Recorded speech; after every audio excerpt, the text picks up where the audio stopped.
Learn with Smile. Hello, everyone. Assalamu alaikum. Do you want to learn speak English faster with podcast? Want to have better listening comprehension and pronunciation? And boost your speaking skills quickly? Then, welcome to our new video to improve your English skills. In this podcast, we will dive into a fun and interactive learning experience. Now, we will have a two-part exercise. Part 1, listening practice. Part 2, vocabulary explain. So are you ready to train your brain to speak English fluently? Part 1, English listening practice. In the first part, we will listen to a conversation between native English speakers. Try to focus on the meaning of the conversation when you listen to it. This will help you understand real-life conversations better. Topic: recent flood. Let's begin. Hey, have you been following the news about the recent floods in Bangladesh? It's really alarming.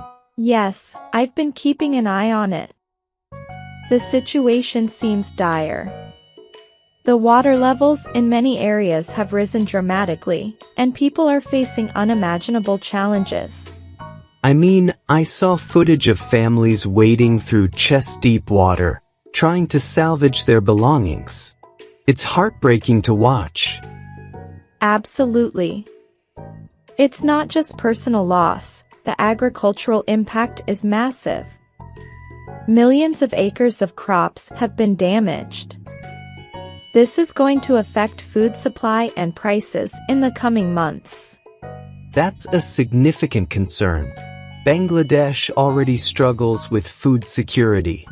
This disaster could push many families into deeper poverty, especially those who rely on farming.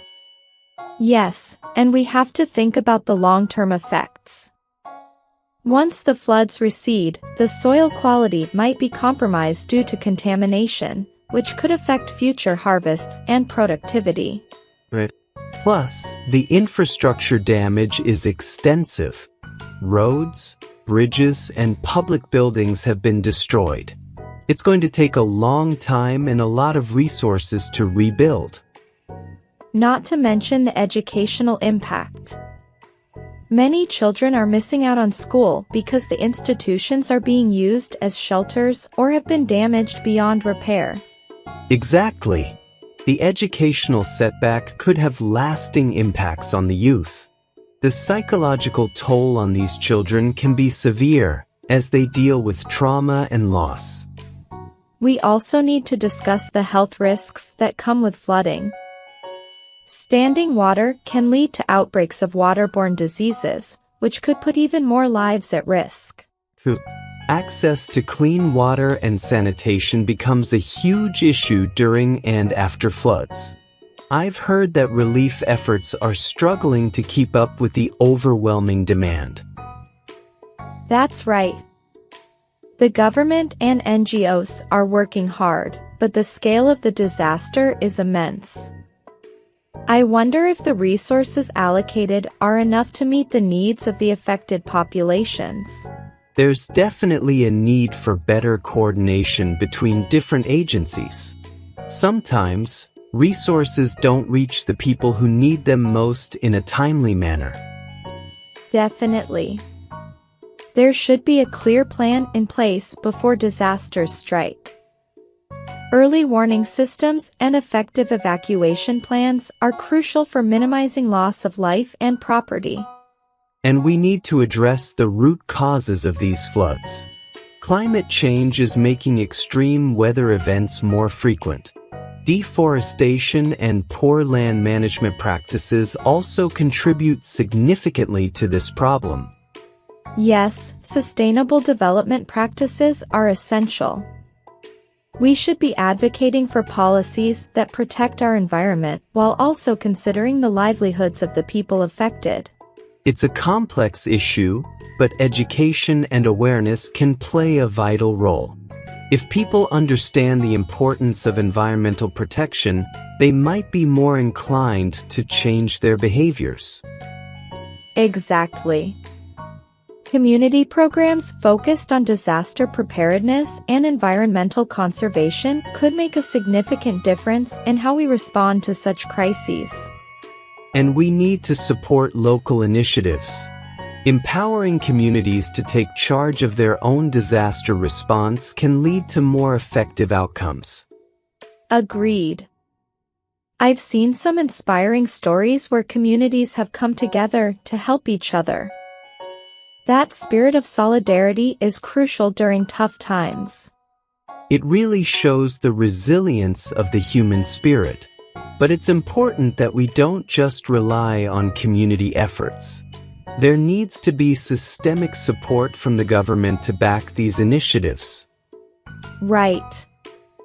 Long-term infrastructure investments are necessary to mitigate future disasters.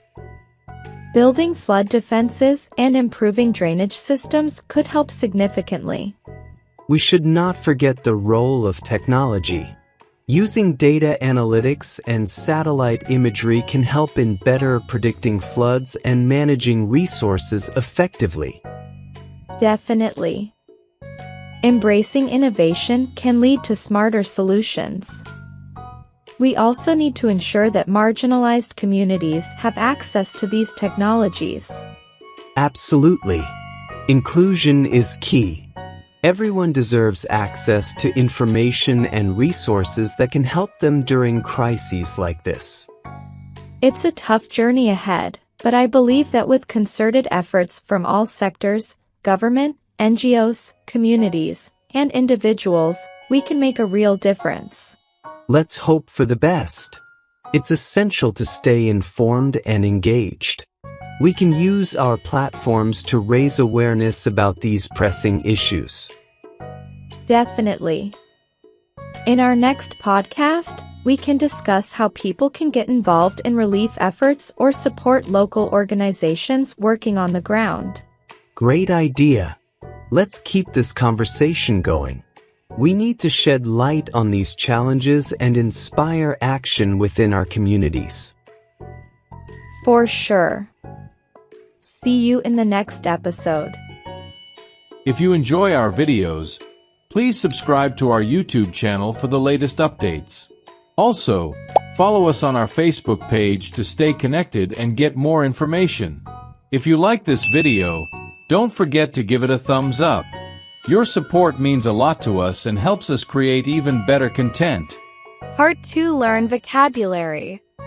Now let's explore some new words together in our vocabulary section. Relief efforts. Explain. This refers to the activities and actions taken to provide immediate assistance and support to individuals and communities affected by a disaster, such as floods. These efforts typically include delivering food, clean water, medical care, and shelter to those in need. Infrastructure. Explain. This term refers to the basic physical systems and structures that are necessary for a society to function, including roads, bridges, schools, and public buildings. In the context of floods, damage to infrastructure can hinder recovery efforts and access to essential services. Sustainable development. Explain. This concept involves meeting the needs of the present without compromising the ability of future generations to meet their own needs. It emphasizes balancing economic growth, environmental protection, and social equity, particularly in the context of managing natural resources and responding to climate change. Keep watching this video every day for 1 week, and repeat the exercises to see significant improvements in your English skills. Happy learning! Thanks for watching, guys.